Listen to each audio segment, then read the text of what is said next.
കുറച്ച് ദിവസങ്ങൾക്ക് മുമ്പാണ് സാക്ഷാൽ ഉസൈൻ ബോൾട്ടിൻ്റെ ഒരു അഭിമുഖ വീഡിയോ ശ്രദ്ധയിൽപ്പെട്ടത്. ഒരു കാലത്ത് ഇടിമിന്നൽ പിണർ പോലെ ട്രാക്കുകളിൽ തീപ്പൊരി പാറിച്ച വേഗതാരം ഇപ്പോൾ ഉപ്പിറ്റിയിലെ പരിക്ക് മൂലം വിഷമിക്കുകയാണത്രേ.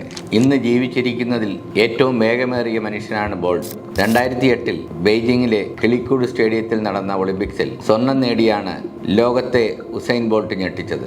തുടർച്ചയായി 3 ഒളിമ്പിക്സിൽ 100 മീറ്ററും 200 മീറ്ററും വിജയിച്ച് പ്രിന്റ് ഡബിൾ നേടിയ ഏക താരം. റിലേയിൽ ഉൾപ്പെടെ ഒളിമ്പിക്സിൽ ഓടിയെടുത്തത് 8 സ്വർണ്ണ മെഡൽ.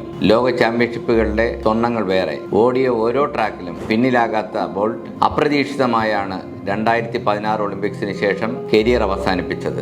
2009 വെറും 9.58 സെക്കൻഡ് കൊണ്ട് 100 മീറ്റർ ഓടിയെടുത്ത ബോൾട്ടിന്റെ റെക്കോർഡ് ഇന്നും ഈ അടുത്തെങ്ങും ആരും തകർക്കുമെന്ന് തോന്നുന്നില്ല. എന്തുകൊണ്ടാണ് ബോൾട്ടിന് ഇങ്ങനെ ഓടാൻ കഴിയുന്നതെന്ന് നിരവധി പഠനങ്ങൾ നടന്നു.